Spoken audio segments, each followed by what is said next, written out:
வணக்கம். இன்றைய முக்கிய செய்திகள். தமிழ்நாடு சட்டமன்ற தேர்தலில் 4,81,000 தபால் வாக்குகள் பதிவு செய்யப்பட்டுள்ளதாக சென்னையில் தமிழ்நாடு தலைமை தேர்தல் அதிகாரி அர்ச்சனா பட்நாயக் அவர்கள் தெரிவித்துள்ளார். இந்தியாவில் 85% எத்தனால் மற்றும் 15% பெட்ரோல் கலந்த E85 எரிபொருளை அறிமுகம் செய்ய புதிய வரைவு விதிகளை விரைவில் வெளியிட ஒன்றிய அரசு திட்டமிட்டுள்ளதாக தகவல் வெளியாகியுள்ளது. தமிழகத்தில் சட்டமன்ற தேர்தல் நாளை நடைபெறவுள்ள நிலையில் நாளை வெள்ளியங்கிரி மலை குற்றால அருவிகளுக்கு செல்ல வனத்துறை தடை விதித்துள்ளது. 22 கேரட் ஆபண தங்கத்தின் விலை சவரனுக்கு ரூபாய் 400 குறைந்து ஒரு சவரன் 1,14,000 ரூபாயாகவும் 1 கிராம் 14,250 ரூபாய்க்கும் விற்பனை செய்யப்பட்டு வருகிறது. இதனைத் தொடர்ந்து 1 கிராம் வெள்ளியின் விலை 275 ரூபாய்க்கு விற்பனை செய்யப்பட்டு வருகிறது. ஹார்முஸ் நீரிணையில் சிக்கியுள்ள 14 இந்திய கப்பல்களை பத்திரமாக வெளியேற்ற ஒன்றிய அரசு தீவிர முயற்சி மேற்கொண்டுள்ளது என்று தகவல் வெளியாகியுள்ளது. தமிழகத்தில் சட்டமன்ற தேர்தல் நாளை நடைபெறவுள்ள நிலையில் நேற்று மாலை 6 மணியுடன் தமிழகத்தில் பிரச்சாரம் ஓய்ந்தது. தமிழ்நாடு சட்டமன்ற தேர்தல் பாதுகாப்பு பணியில் 1,40,000 போலீசார் ஈடுபடுத்தப்பட உள்ளனர். சென்னையில் மட்டும் தேர்தல் பாதுகாப்பு பணியில் 24,000 போலீசார் ஈடுபடுத்தப்பட உள்ளனர் என்று தெரிவிக்கப்பட்டுள்ளது. திருத்தணி முருகன் சுவாமி கோவிலில் சித்திரை பெருவிழா கொடியேற்றத்துடன் தொடங்கியது. 2025-26 நிதியாண்டில் இந்தியாவின் பொருளாதார வளர்ச்சி 6.4% இருக்கும் என்று ஐநா அறிக்கை வெளியிட்டுள்ளது. சென்னையில் உள்ளவர்கள் சொந்த ஊருக்கு சென்று வாக்களிக்க வசதியாக 11,323 சிறப்பு பேருந்துகள் இயக்கப்படும் என்று போக்குவரத்து துறை தெரிவித்துள்ளது. தமிழகத்தில் மொத்தமாக 10 இடங்களில் 100 டிகிரி ஃபாரன்ஹீட் மற்றும் அதற்கு அதிகமான வெயில் பதிவாகியுள்ளது. அதிகபட்சமாக வேலூரில் 107 டிகிரி ஃபாரன்ஹீட் வெயில் பதிவாகியுள்ளது. தமிழகம் கேரள எல்லையில் உள்ள மங்களதேவி கண்ணகி கோவிலில் சித்திரை முழு நிலவு திருவிழா வருகின்ற மே 1ஆம் தேதி நடைபெற உள்ளது. ஈரானுடனான போர் நிறுத்தத்தை நீட்டிக்க ட்ரம்ப் அவர்கள் மறுப்பு தெரிவித்துள்ளதாக தகவல் வெளியாகியுள்ளது. தொலைதூர கல்வி திட்ட மாணவர்கள் பழைய அரியர் தேர்வுகளை எழுத மே மாதம் விண்ணப்பிக்கலாம் என்று சென்னை பல்கலைக்கழகம் அறிவித்துள்ளது. இதற்கான தேர்வுகள் ஜூன் மாதம் நடைபெறும் என்றும் தெரிவிக்கப்பட்டுள்ளது. மேற்கு வங்க மாநிலத்தில் முதல் கட்ட வாக்குப்பதிவு நாளை நடைபெறவுள்ள நிலையில் 152 தொகுதிகளிலும் தேர்தல் பரப்புரை ஓய்ந்தது. இந்திய அரசின் வழிகாட்டுதலின்படி இந்தியா முழுவதும் உள்ள பொது போக்குவரத்து சேவைகளில் தடையற்ற பயணத்தை உறுதி செய்யும் வகையில் வருகின்ற மே 1ஆம் தேதி முதல் சென்னை மெட்ரோ ரயில் நிறுவனம் சிங்கார சென்னை அட்டைக்கு முழுமையாக மாற திட்டமிட்டுள்ளதாக தகவல் வெளியாகியுள்ளது. தென்கொரிய அதிபர் இந்தியா வருகை தந்துள்ளார். மேலும் பிரதமர் நரேந்திர மோடி அவர்களுடன் ஆலோசனை மேற்கொண்டார். இந்த ஆண்டு அட்சய திருதிக்கு தங்க விற்பனை 30% வரை சரிந்துள்ளதாக நகை வியாபாரிகள் தகவல் தெரிவித்துள்ளனர். தமிழக சட்டமன்ற தேர்தலை ஒட்டி சென்னை எழும்பூரிலிருந்து நாகர்கோவிலுக்கு இன்று மதியம் 1:25 சூப்பர் ஃபாஸ்ட் சிறப்பு ரயில் இயக்கப்பட உள்ளதாக தெற்கு ரயில்வே அறிவித்துள்ளது. தமிழகத்தில் தனியார் பள்ளிகளில் இலவச மாணவர் சேர்க்கை RDE பதிவு தொடங்கியது.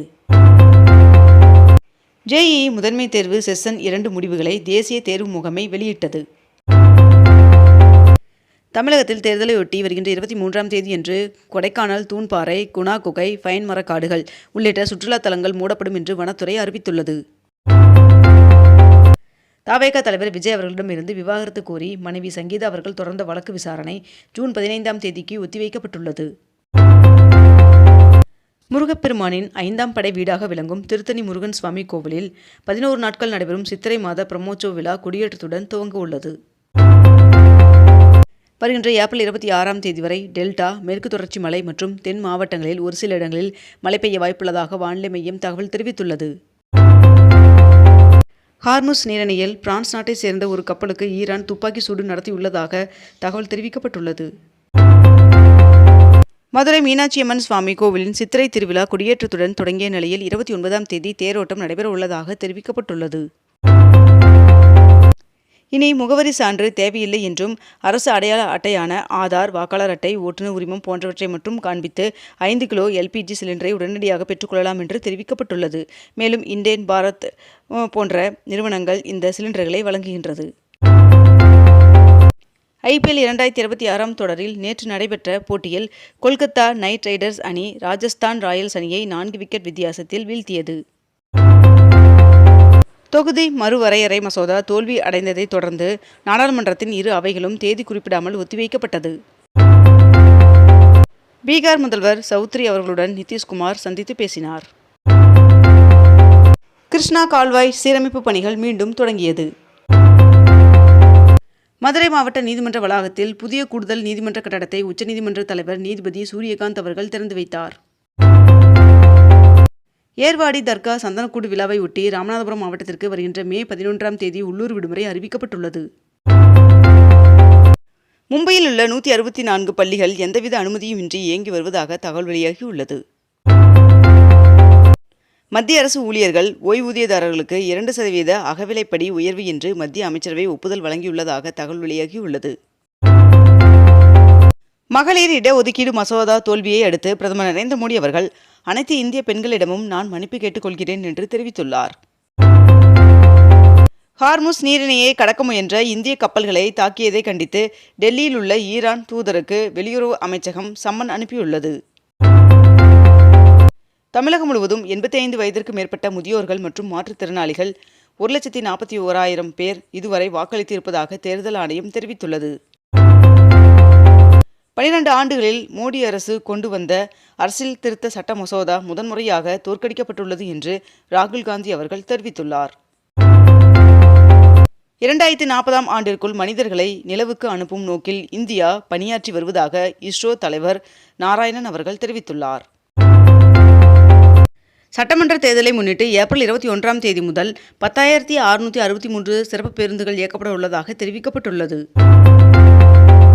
ரசாயனங்கள் மூலம் பழங்களை பழுக்க வைத்தால் கடும் நடவடிக்கை எடுக்கப்படும் என்று FSSAI உத்தரவிட்டுள்ளது. சட்டமன்ற தேர்தலுக்காக வாக்குப்பதிவு இயந்திரங்களில் சின்னம் பொருத்தும் பணி தொடங்கியது. கேண்டிடேட்ஸ் செஸ் சாம்பியன் பட்டம் வென்ற வைசாலி அவர்களுக்கு 88 லட்சம் ரூபாய் பரிசு வழங்கப்பட்டுள்ளது.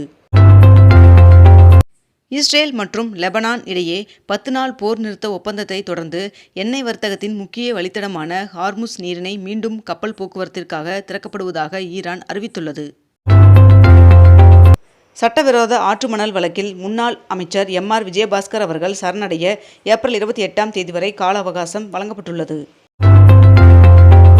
கள்ளழகர் கோயில் சித்திரை பெருந்திருவிழாவிற்கு கொட்டகை முகூர்த்த கால் நடும் விழா நடைபெற்றது.